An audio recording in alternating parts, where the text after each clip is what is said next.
17번째 주일 우리에게 주신 하나님의 말씀은 신약성경 요한복음 13장 31절로 38절까지의 말씀입니다.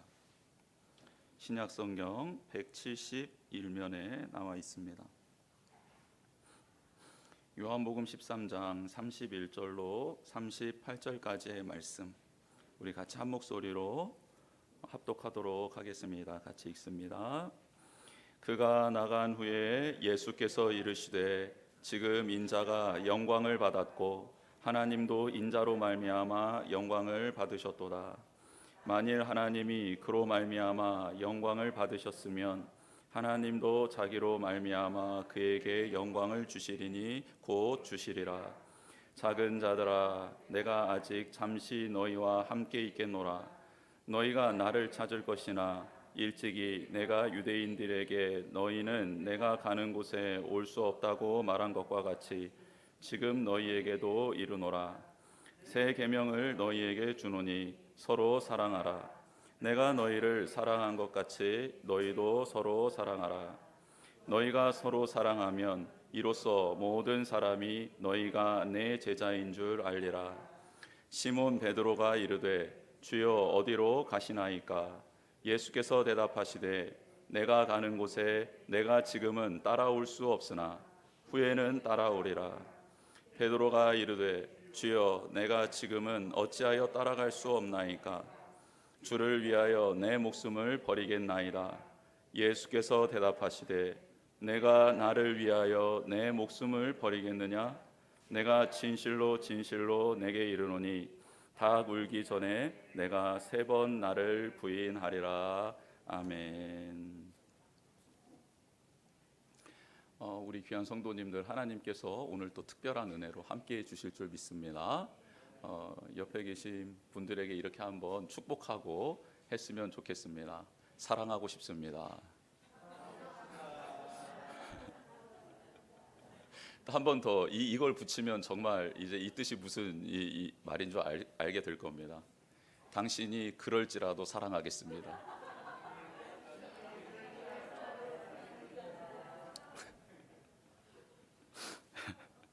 어떻게 했길래 그럼에도 불구하고 예수님이 우리를 사랑하실 때 예를 들어서 사랑할 것이 있고 어떤 사랑 받을 만한 모습이 있어서 사랑하셨다면 우리 사랑받을 자격 있습니까? 없습니까? 없죠. 그럼에도 불구하고 사랑하신 거죠.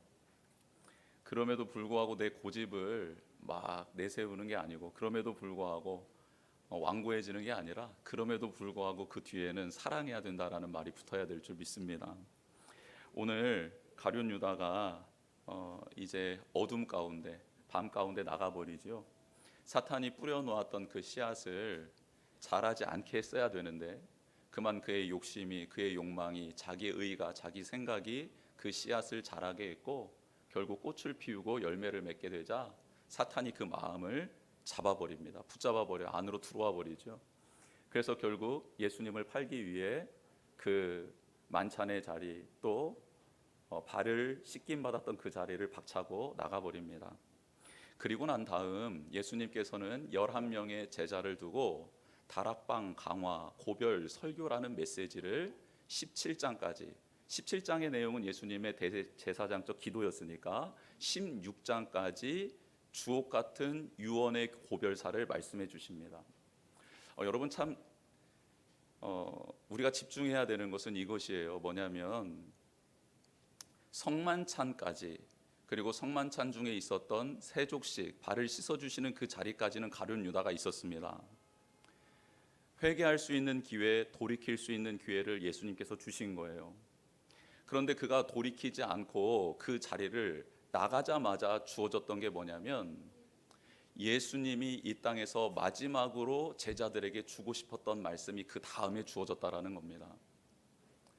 여러분, 우리에게 예수님께서는 오늘 또 기회를 주십니다. 너의 발을 내밀어라 라고 기회를 주시고, 돌이켜라 라고 기회를 주시고, 나는 그런 메시아가 아니니 네가 생각하는 메시아 말고 내가 생각하고 내가 왜 여기에 왔는지 내가 말하는 대로 나를 믿어달라고 우리에게 요청을 하십니다. 이때 우리가 아멘, 네 알겠습니다, 제 뜻을 돌이키겠습니다, 제가 잘못했습니다. 제가 잘못 생각했네요. 왜 제가 그렇게 했는지 모르겠습니다. 왜 제 마음에 그런 쓴뿌리가 생겨났는지 모르겠습니다. 저를 좀 살려주십시오. 용서해 주십시오. 구원해 주십시오라고 엎드리면 어떤 일이 일어나냐면 예수님께서 우리에게 꼭 들려주고 싶으신 그 메시지를 듣게 되고 그 말씀의 씨앗이 심기게 된다라는 거예요. 여러분, 이 다락방광과 고별 설교를 듣지 못했던 가룟 유다는 끝내 예수 그리스도의 사랑의 메시지가, 사랑의 헌신의 그 놀라운 그 은총이 기억나지 못해서 그만 자결하는 길을 선택하게 되었고, 이 마지막 메시지, 하나님의 말씀, 주님의 고별사를 들었던 베드로와 그 나머지 제자들은 부인하고 맹세하고 저주하고 떠나버리고 자기 멋대로 살았지만 결국은 돌이켜 그 성경 안에서 회복되는 은혜가 있었다라는 사실입니다. 여러분, 오늘 하나님께서 주신 이 기회의 자리, 은혜의 자리를 그냥 무심코 넘겨버려서는 안 됩니다. 이것을 나의 소중한 기회로 잡아야 됩니다. 오늘 기도해 주셨던 집사님의 고백처럼 지금까지 드려왔던 예배, 지금까지 드려왔던 찬양, 지금까지 드려왔던 기도가 아니라 오늘 내가 거듭날 수 있는, 새로워질 수 있는 예배, 그 말씀, 그 찬양, 그 기도의 자리가 되기를 주님의 이름으로 축복합니다. 예수님께서는 가룟 유다가 나간 다음에 이렇게 말씀하십니다. 내가 영광을 받았다. 하나님께서 영광을 받으셨다. 그 영광은 무엇입니까? 십자가에 죽으시는 것이죠. 고난과 순환, 죽으심을 말하는 것입니다. 그리고 하나님께서 그 하나님의 말씀대로 순종하셔서 영광 받으신 예수 그리스도를 또 어떻게 하신다고요? 영광스럽게 하신다고요. 그 영광스럽게 하신다라는 건 뭐죠? 이제 부활하고 승천하여 정말 하늘과 땅의 모든 권세가 주님의 발 앞에 무릎 꿇게 하겠다라는 것, 그 영광스럽게 하시겠다라는 것이 하나님의 약속이었습니다. 예수님이 이 땅에 오신 목적대로 살다 가셨습니다. 인자가 온 것은 섬김을 받으려 함이 아니라 도리어 섬기려 하고 많은 사람들을 위하여 자신의 생명을 대속물로 주려 함이라 라고 말씀하셨습니다. 그게 이 땅에 온 소명이었고 사명이었고 그것을 완수하는 게 본인의 영광이다라고 말씀하고 있습니다. 여러분, 그리스도인의 영광은 단 한 가지여야 합니다. 하나님의 말씀에 순종하는 것이 영광이어야 합니다. 이거 외에는 그리스도인에게는 영광이 없습니다. 만약 하나님의 말씀대로 순종하는 것 외에 내가 영광을 받고 영광을 누리게 되면 그것은 사탄이 주인 노릇하는 인생으로 변화되는 시점이라고 보시면 됩니다. 나의 의가 높아지고 교만해지고 자기 자랑이 늘어나고 자기 경험과 자기 고집이 세어지고 하나님의 말씀을 봐도 내 생각이 꺾이는 것이 아니라 내 생각이 더 강화되어지는 그런 일들이 무한 반복되는 일들이 나타나게 될 것입니다. 말씀에 순종하는 것이 나의 영광이다라고 이 확고한 정체성과 고백이 없다면 우리는 100% 가룟 유다의 길을 걸을 수밖에 없습니다. 그러나 예수님께서 사탄의 광야에서의 시험 속에서 말씀으로 물리치시면서 누구의 영광만을 쫓아 살아가냐면 하나님의 영광만을 쫓아 살아가지 않습니까? 근데 하나님의 영광을 드러내는 길이 무엇이었습니까? 말씀대로 순종하는 것이었습니다. 내가 떡으로만 사는 것이 아니다. 물론 떡이 필요하지. 그러나 하나님의 말씀은 떡으로만 사는 것이 아니라 그의 입에서 나오는 말씀으로 말미암아 살게 된다라고 하나님이 말씀해 주셨다. 나는 그 뜻을 따라 살겠노라. 그때 하나님이 영광을 받으시는 거고 그것을 본인의 영광으로 취하시는 게 예수님이셨다라는 거예요. 여러분, 하나님의 말씀 임하면 평탄한 길이 약속됩니까? 해피하고 막 룰루랄라, 이게 주님의 말씀을 받은 자들의 삶입니까? 한번 성경을 보십시오. 하나님의 말씀을 받고 룰루랄라 했던 분들이 있는지 한번 성경 말씀을 보십시오. 하나님의 말씀을 받자마자 고민이 생깁니다. 왜요? 너무 가기 싫은 거예요. 그래서요, 하나님의 말씀을 받은 자들의 특징은 내적 싸움이 일어나는, 영적 싸움이 시작된다라는 거예요. 내 욕망과 하나님의 말씀이 막 부딪히기 시작합니다. 너무 힘들죠. 결단해야 되니까요. 포기해야 되니까요. 내려놓아야 되니까요. 자기를 쳐서 죽여야 되니까요. 내가 십자가에 못 박혀야 되니까요. 너무 싫습니다. 여러분, 하나님께서 예수 그리스도에게 사명을 주셨어요. 너는 내려가서 대속물로서 모든 인류를 구원할 사명을 감당해라. 말씀을 주셨어요. 여러분, 이 말씀 정말 하나님의 뜻을 이루기에는 너무나도 소중한 말씀이고, 그렇게 사용되고 거기에 쓰임 받는다라는 것은 너무 귀한 일이지만, 그 일에 순종하고 아멘 하는 사람의 입장에서 보면, 예수님 입장에서 보면, 그 하나님이 영광 받으시는 길은 자기가 십자가에 달려 죽고 고난받고 순환당해야 되는 일이거든요. 그 과정을 통과하지 않고서는 그 영광이 없거든요.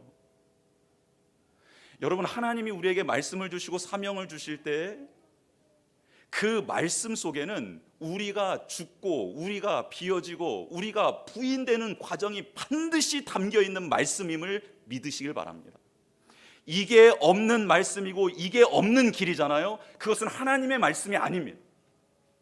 하나님의 말씀을 받았는데 나를 부인할 일도 없어요. 나를 쳐서 복종시킬 일도 없어요. 희생할 일도 없어요. 섬길 일도 없어요.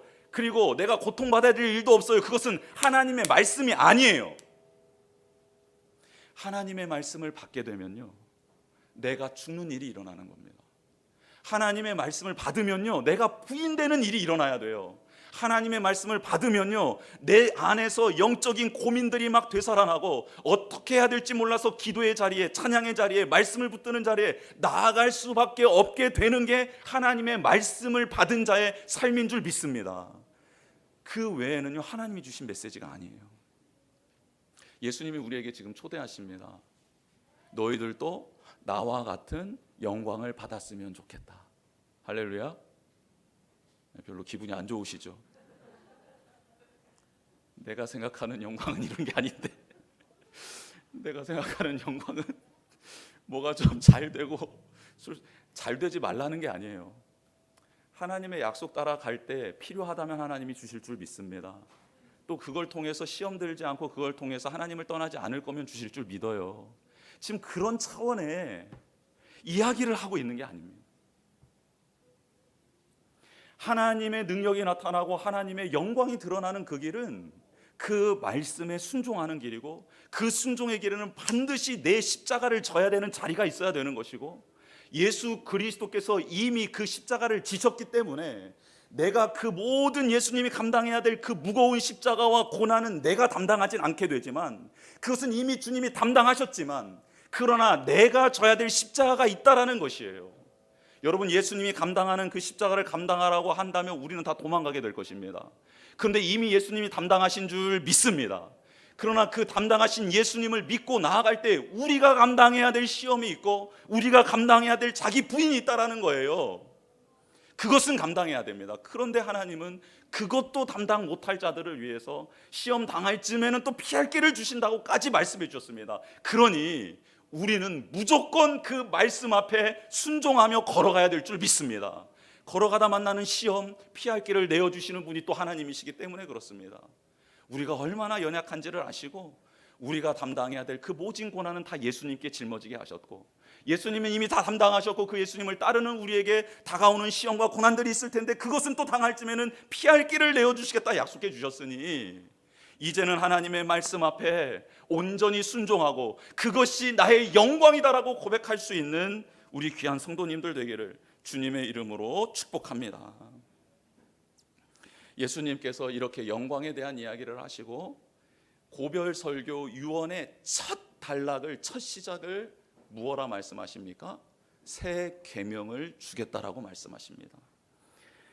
여러분, 이 새 계명에서 쓰인 새롭다라는 단어는 헬라어로 카이넨이라는 단어가 쓰였는데, 이 단어는 쓰지 않은, 알려지지 않은, 놀라운이라는 뜻을 담고 있습니다. 즉, 새 계명을 다른 말로 풀이하면 이런 말이죠. 한 번도 사용되지 않은 계명, 알려지지 않은 계명이라는 뜻으로 표현할 수 있겠습니다. 그런데 여러분, 서로 사랑하라라는 말 처음 듣습니까? 많이 들어봤죠. 구약 성경에 나올까요, 안 나올까요? 나와요. 모처럼 말했는데 나와요. 레위기 19장 18절에 이런 말씀이 있어요. 이웃 사랑하기를 내 몸과 같이 사랑하라는 말씀이 있어요. 사랑하라는 말씀이, 서로 사랑하라는 말씀이 있어요. 그러면 예수님은 율법 다 파기하러 위해 오신 분입니까? 아니면 완성하기 위해 오신 분입니까? 완성하러 오셨잖아요. 그러면 이 새 계명이라는 것은 율법을 파기하는 게 아니라 이제는 그게 완전해질 수 있는 계명을 새로 주시겠다. 이전에는 들어보지 못한 계명을 주겠다라는 것입니다. 여러분, 옛 계명은 전제 조건이 누구에게 있었습니까? 이웃을 사랑하되, 그 조건이 뭐였습니까? 나 자신. 그러면 사람에게 있는 거잖아요. 내 기준이잖아요. 그러면 이웃 사랑하는 게 계속해서 꾸준할 수 있습니까? 순간순간 확 변할 수 있습니까? 그렇죠. 옛 계명은 기준이 무한적으로 변할 수 있는 기준이 제시되어 있었던 이웃 사랑이었습니다. 그런데 새 계명은요, 이전에 보지 못한 이 계명은요, 기준이 누굽니까? 예수 그리스도의 사랑이 기준입니다. 내가 너희를 사랑한 것 같이 너희가 서로 사랑하라라고 바뀌었습니다. 그리고 옛 계명은 울타리 안이 있었습니다. 어디 울타리 안으로 정해져 있었냐면 이스라엘 공동체 안으로, 이스라엘 백성 안으로 들어온 자들에게 한해서 그 말씀이 주어져 있었습니다. 그런데 이제는 교회가 세워지고 열방으로 복음이 전해져야 되는데 우리들만 사랑해서는 됩니까? 안 됩니까? 그렇죠. 이게 넘어가야 되잖아요. 원수도 사랑하라 하신 예수님의 계명이 옛 계명으로는 이해가 되지 않는 거예요. 왜? 원수는 내가 싫어하는 존재인데 그는 빼고 나를 사랑하듯이 이웃을 사랑하라고 했으니까 내가 좋아하는 사람만 사랑하면 되잖아라고 해석이 가능했는데, 근데 원수를 사랑하라는 주님의 말씀이 해석이 되지 않는 거죠. 그래서 예수님은 새 계명을 주시는 겁니다. 뭐라고요? 내가 너희를 사랑한 것 같이 서로 사랑하라고요. 예수님은 제자들에게 새로운 시대, 교회를 통해 새로운 시대가, 새로운 구원의 역사가 일어나게 될 것이다 말씀하시며 새 계명을 주시는 겁니다. 서로 사랑하라고요. 근데 이 서로 사랑하라는 계명을 누가 듣고 있습니까? 지금 11 제자가 듣고 있습니다. 즉 11 제자에게 이렇게 질문하는 겁니다. 너희 3년 동안 나를 따라다니지 않았느냐? 너희 그런데 정말 서로 사랑하니? 라고 묻는 거예요. 제자들 너무 당황스러웠겠죠. 왜요? 방금 전까지만 해도 싸웠잖아요. 뭐 하겠다고? 누가 더 높냐고, 누가 더 예수님 좌우편에 앉을 수 있냐고 막 시기하고 질투하고 막 싸웠잖아요. 그 만찬의 자리에서. 근데 예수님이 가룟 유다가 나가고 난 다음에 이제 고별사 처음에 너희들 근데 내가 너희들을 사랑해 준 것처럼 너희들 서로 사랑해야 된다. 근데 너희들 이 명령 따라 살 수 있겠니? 너희들 진짜 서로 사랑하니? 라고 묻는 거예요. 예수님은 지금 예수님의 전체 사역과 가르침, 기적, 이적, 치유, 회복, 이 공생애 동안 일어났던 모든 일을 단 한마디로 요약하고 있는 거예요. 나는 사랑하기 위해서 온 자다라고 요약하고 있는 거예요. 왜 기독교를 사랑의 종교라고 하냐? 예수님이 보여주셨던 게 사랑이고요. 그렇게 사랑하라고 가르쳐줬던 게 유일한 새 계명이 서로 사랑하라, 내가 너희를 사랑한 것처럼 이었기 때문에 기독교를 사랑의 종교라고 부르는 겁니다. 예수님의 위대한 명령은요, 야, 내가 마지막 할 말이 있어. 너희들 나를 사랑해야 돼 라고 하지 않으셨다라는 거예요. 여러분, 눈에 보이는 예수님, 그리고 내게 은혜를 베풀어 주시고 내게 무언가 능력을 행하실 것 같은 그 예수님, 어느 정도 기초 수준만 있으면 사랑할 수 있습니다. 겉으로라도 사랑하는 척할 수 있습니다. 그렇죠? 근데 예수님은 너희들이 정말 나를 사랑한다고 하면 내 계명을, 나의 삶을 온전히 너희들의 삶으로 살아내야 되는데 그것은 서로 사랑하는 거다라고 지금 말씀해 주고 있는 거예요. 한국 교회 여러 가지 문제점들이 있죠. 근데 그 문제점의 핵심이 뭐라고 생각하십니까? 한국 교회는 지금 모든 것 갖추지 않았습니까? 세상적으로 봤을 때요, 특히 규모가 좀 있는 교회들은요 다 갖췄습니다. 건물도 있고요, 재정도 있고요, 교인 수도 있고요, 프로그램도 있고요, 시스템도 갖춰져 있습니다. 그렇죠? 그러면 문제가 없어야 되지 않습니까? 손가락질 받을 일이 없어야 되지 않습니까? 여러분, 이렇게 외형적인 것만 갖춰져 있나요? 아니요. 그 교회를 다니고 있는 성도님들의 믿음 생활도요, 엄청납니다. 새벽 예배도 드리고요, 주일 예배도 드리고요, 수요 예배도 드리고요, 금요 예배도 드리고요, 그리고 구역 예배도 드리고요, 또 소그룹 모임도 하고요, 사역도 합니다. 믿음 생활도요, 최선을 다해 열심을 다해 하고 있습니다. 여러분, 이뿐입니까? 여러분, 교회들이 얼마나 구제 사역을 많이 합니까? 이 어려운 형편에 선교 사역을 얼마나 많이 하고 있습니까? 하나님이 기뻐하시는 일도요, 최선을 다해 막 열심히 하고 있어요. 그런데 놀랍게도 교회는 세상의 빛과 소금의 역할을 담당하지 못하고 짓밟히고 있다라는 겁니다. 모든 것을 하고 있어요. 다 갖추었어요. 그런데 짓밟히고 있어요. 욕먹고 있어요. 문제가 있다라고 손가락질을 받고 있어요. 왜죠? 왜입니까? 여러분, 우리가 초대교회 중에 한 교회를 좀 살펴보기를 원합니다. 고린도 교회. 고린도 교회 잘 아시죠? 여러분, 고린도 지역은 얼마나 타락한 지역이었냐면 그 헬라인들이 욕을 할 때 뭐라고 욕을 했냐면 너 고린도인 같아. 이게 욕입니다. 그러니까 고린도 지역은 그런 지역이에요. 근데 그런 지역에 교회가 생겼어요. 성도님들이 생겼습니다. 얼마나 영적으로 치열한 싸움이 있었겠어요. 그래서 하나님이 그 영적인 싸움에 승리하라고 무엇을 부어주시냐면 그 고린도 교회 성도들에게 능력과 은사를 물붓듯 부어줍니다. 엄청난 능력이 임합니다. 지혜의 말씀, 지식의 말씀, 믿음, 병고침의 은사, 능력 행함, 애언, 영들 분별함, 방언, 통역의 역사, 이 모든 은사와 능력들이 물붓듯 부어집니다. 얼마나 강력해졌겠습니까? 그런데요, 그 능력과 은혜를 받은, 은사를 받은 그 고린도 교회가 그만 서로 손가락질을 하기 시작합니다. 상대방을 존중하지 않아요. 자신이 더 뛰어나다, 유능하다라고 말을 하고요, 상대방을 비아냥거립니다. 좀 더 큰 능력을 받은 자가 그렇지 못한 자를 손가락질하죠. 그래서 사도 바울이 고린도전서 12장에 지체에 관련된 말을 합니다. 모든 사람이 다 어떻게 입이 될 수 있겠으며 귀가 될 수 있겠으며 손이 되겠으며 발이 되겠느냐.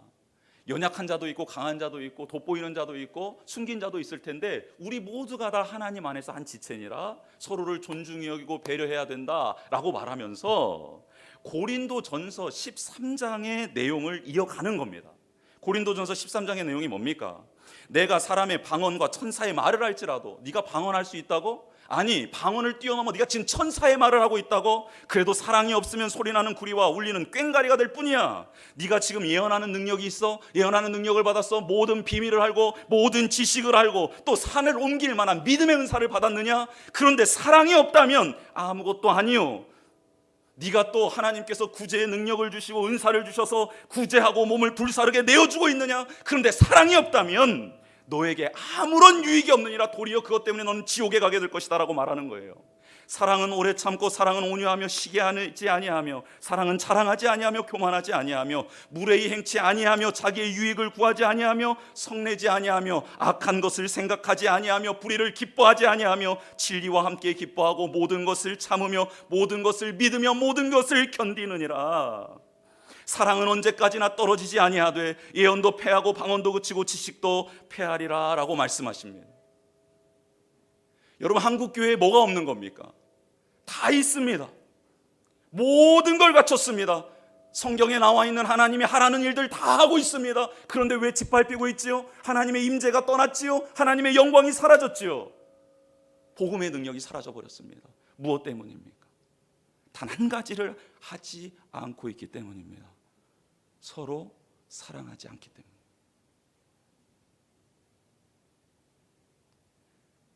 서로 사랑하면 그 모든 일들, 아니 단 한 가지의 일을 통해서도 하나님의 역사가 일어날 텐데 만 가지 수만 가지를 다 해도 서로 사랑함이 없으면 하나님이 떠나버리신다라는 겁니다. 예수님이 새 계명을 주실 때 썼던 사랑하라는 단어는 아가페이고요, 고린도전서 13장에 쓰인 모든 사랑이라는 단어도 아가페가 쓰였습니다. 전적인 사랑, 온전한 사랑하라는 것이죠. 그런데 예수님이 이 말씀하신 이유, 그렇게 못 살 우리들을 아시고 그래 애따 고생이나 해봐라 하면서 아가페 사랑, 서로 사랑해라 이렇게 던져주셨을까요? 아니요. 할 수 있으니까 말씀을 주신 줄 믿습니다. 할 수 있어요. 할 수 있어요. 예수님을 영접한 우리, 예수님을 머리로 모신 교회에 아가페 사랑을 할 때 하나님의 영광이 나타나게 될 줄 믿습니다. 요한 사도가 이제 하나님께서 맡겨주신 사명을 다 감당하고 운명할 때가 되었습니다.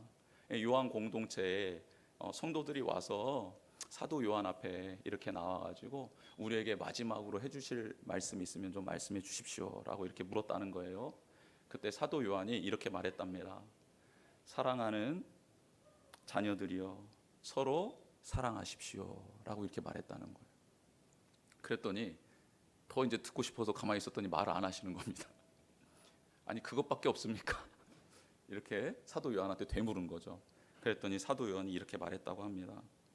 그것이면 족합니다. 서로 사랑하라는 계명은 주님께서 우리에게 유언으로 주신 계명이니 그것으로 족합니다 라고 말했다라는 거예요. 여러분 이것으로 족하다라는 겁니다. 요한 사도가 쓴 요한 1서 2장에 이런 말씀이 나와 있습니다. 그의 계명을 지키지 아니하는 자는 거짓말하는 자요 진리가 그 속에 있지 아니하되 누구든지 그의 말씀을 지키는 자는, 그의 계명, 그의 말씀은 이 세 계명을 말하는 겁니다. 서로 사랑하라라는 계명, 이 말씀을 지키는 자는 하나님의 사랑이 참으로 그 속에서 온전케 되었나니. 하나님의 사랑이 내 안을 가득 채웠을 때 저는 서로 사랑하겠습니다가 아니고요. 하나님 말씀하셨으니 서로 사랑하겠습니다 할 때 그 사랑이 우리 안에 온전케 되더라는 겁니다. 여러분 이게 사도 바울, 사도 요한이 경험했던 하나님 안에서의 믿음의 삶이었다라는 거예요. 그리고 이렇게 9절 11절에는 말합니다. 빛 가운데 있다 하면서 그 형제를 미워하는 자는 지금까지 어둠에 있는 자요 그의 형제를 사랑하는 자는 빛 가운데 거하여 자기 속에 거리낌이 없으나 그의 형제를 미워하는 자는 어둠에 있고 또 어둠에 행하며 갈 곳을 알지 못하나니 이는 그 어둠이 그의 눈을 멀게 하였음이라. 여러분 사랑하는 자는요 빛 가운데 거하게 되고 거리낌이 없어진답니다. 이 거리낌이라는 건 뭐죠? 우리의 죄와 악이요 본성이죠. 서로 사랑할 때 우리의 죄도 하나님 아버지 안에서 사라지게 되고요. 서로 사랑할 때 우리는 그렇게 하나님 안에서 온전케 된다라는 겁니다. 그러면 미워하는 자들은요 어둠에 행하게 되고 눈도 어두워져서 갈 길도 잃어버린다라는 거예요. 여러분 그런데 예수님이 권면하실 수도 있잖아요. 야 서로 아가페로 사랑해봐 그러면 좋을 거야 이렇게 말씀하실 수도 있는데 왜 명령을 하셨을까? 서로 사랑해 그렇지 않으면 너희들은 큰일 나, 아니 너희들은 구원받을 수도 없어 라고 왜 말씀하셨을까요? 왜 그랬을까? 여러분 인간관계 전문가 데이비드 번즈가 쓴 관계 수업이라는 책에 한 가지 실험이 나옵니다. 근데 이 실험은 무슨 물리적인 실험이 아니고요 그냥 우리 모두에게 행했던 실험입니다. 그 번즈가 이런 말을 합니다. 우리 모두는 세상에서 싫어하는 사람이 한두 명은 있다라는 거예요. 근데 그 사람이 꼭 지구를 떠나줬으면 좋겠다라는 마음도 있다라는 거죠. 웃으시는 분은 가까운 분이 그렇습니까? 혹시? 가까운 분이 그러면 안 되는데 이 사람 제발 좀 떠나줬으면 좋겠다라는 사람이 있다라는 거예요. 그러면 여러분 한번 그 사람 한번 잠깐 떠올려 보십시오. 그리고 그 사람이 싫은 이유를 한번 옆에다가 한번 붙여 보십시오. 이 굉장히 갑자기 막 슉슉슉 늘어나고 있는데 그런데 여기서 끝나는 게 아니고, 근데 이제 이 번즈가 말하는 것은 그렇다면 지금 당신 앞에 요술 단추가 하나 있습니다 라고 말을 하는 거예요. 당신 앞에 지금 요술 단추가 있는데 이 단추를 딱 누르면 그 순간 그 미웠던 사람이 좋아지고 또 관계가 회복되고 그렇게 그 사람과 좋은 관계를 유지하며 살아갈 수 있습니다. 그렇다면 당신은 지금 그 단추를 누르겠습니까? 라고 물어봤다는 거예요. 워크숍에서. 여러분 누르겠어요? 안 누르겠어요? 근데 이 질문을 했는데 그 워크숍에 온 사람들이 막 다 웃더래요. 그래서 누르실 분 손 들어보세요 했더니 한 사람도 안 들더라. 한 사람도. 여러분, 우리의 본성이 뭔 줄 아십니까? 우리는 누군가가 싫잖아요. 그러면 그 사람과 가까워지고 싶은 마음이 아예 없다라는 거예요. 그리고 싫은 사람과 관계를 회복하고 싶어서 노력하려는 사람은 없다라는 겁니다. 이게 우리의 본성이라는 거예요. 그래서 예수님은 권면하지 않고 뭐라고 하셨다고요? 명령하셨다고요. 하라고. 하지 않으면 죽는다고. 하지 않으면 너희는 내 자녀가 아니고 내 백성이 아니고 그럼 구원도 받지 못한다고 정확하게 말씀해 주셨다라는 겁니다. 여러분, 이 명령을 따라 순종하게 되는 우리가 되기를 원합니다. 사랑하기 위해 순종할 때 하나님의 사랑이 우리 안에 거하게 되고, 사랑하기 위해 결단하며 나아갈 때 그 주님의 십자가의 은혜가 우리에게 부어짐으로 말미암아 우리는 예수 그리스도를 따르는 제자다라고 이 세상의 빛과 소금의 역할을 감당하게 될 줄 믿습니다. 옆에 계신 분에게 한 번 더 고백할까요? 그럼에도 불구하고 사랑하겠습니다.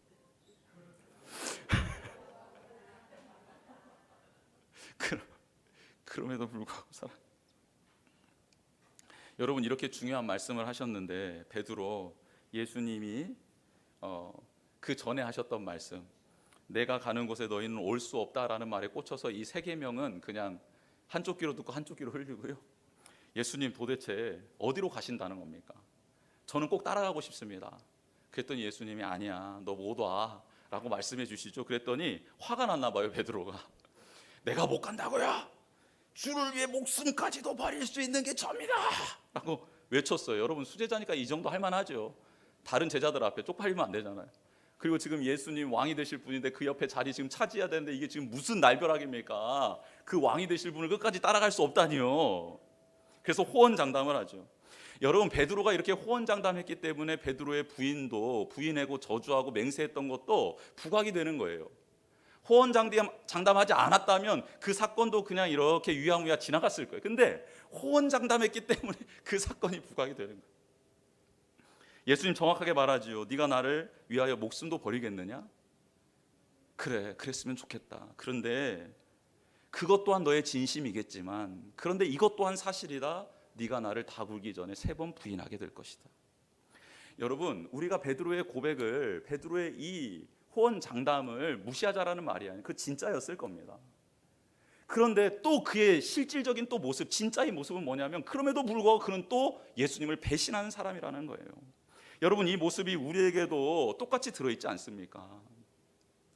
여러분, 베드로는 지금 예수님을 따라가는 거에 초점이 맞춰져 있습니다. 그래서 세 계명이 들어오지 않아요. 여러분, 우리는 말씀을 대할 때 주님의 음성에 귀를 기울입니까? 내가 원하는 것을 이루기 위해 주님의 말씀을 샅샅이 뒤지고 있습니다. 주님의 말씀을 듣고 따라가기 위해서 성경을 봅니까? 내가 원하는 것을 이루기 위해, 찾아내기 위해 하나님의 말씀을 뒤지고 있습니까? 여러분, 베드로는 지금 뒤지고 있는 거예요. 예수님이 주시고자 하는 메시지를 받는 게 아니라 자기가 지금 궁금해하고 자기가 지금 풀고 싶어하고 자기가 지금 이루고 싶어하는 것을 성취하기 위해서 예수님께 계속 그 말을 해달라고 붙들고 있는 것 아닙니까? 여러분, 우리는 이 관점이 바뀌어야 될 줄 믿습니다. 바뀌어야 돼요. 여러분, 사도 요한 예수님 주신 계명대로 정말 사랑의 사도의 사명을 잘 감당했습니다. 공관복음의 맨 마지막 장들은 다 예수님의 대위임 명령으로 끝나지만 요한복음은 예수님과 베드로의 사랑 고백으로, 사랑의 완성으로 끝나는 게 요한복음이죠. 끝까지 사랑으로 마무리를 짓습니다. 요한복음 21장의 마지막 장에 예수님께서 베드로를 찾아오셔서 물으시죠. 요한의 아들 시몬아, 네가 나를 사랑하느냐? 3번 물으시는데 첫 번째 물음과 두 번째 물음은 아가페로 물어봅니다. 너 아가페적인 사랑으로 나를 사랑하니? 물어봤더니 베드로가 예 주님 제가 주님을 사랑하시는 줄 아시지 않습니까? 라고 말하는데 그때 사랑은 필레오를 씁니다. 필레오. 근데 이 필레오는 우정을 뜻하는 단어예요. 우정, 친구의 관계에서의 사랑을 말하는 겁니다.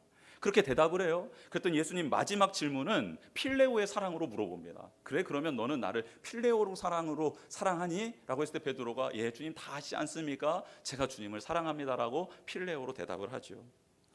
베드로는 예수님의 아가페적 사랑 안에서 필레오의 사랑을 고백할 수 있었습니다. 그런데 나중에 베드로는 예수님께 아가페의 사랑을 고백하는 자로 변화가 됩니다. 여러분, 예수님은 베드로가 지금은 아가페적 사랑을 할 수 없어도 필레오의 사랑으로 나를 또 서로를 사랑할지라도 이제는 아가페적인 사랑으로 변화될 것을 믿고 기다려주신 분이 바로 예수님입니다. 베드로가 고난 중에 핍박 중에 있는 초대교회 성도들에게 서신을 보내는데요, 베드로전서 4장 7절에서 8절에 이런 말씀이 있습니다. 베드로의 고백이에요. 마지막 베드로의 고백이죠. 만물의 마지막이 가까이 왔으니, 마지막 때가 가까이 오고 있다. 그러므로 너희는 정신을 차리고 근신하여 기도하라. 정신을 차리고 근신하여 기도해야 돼.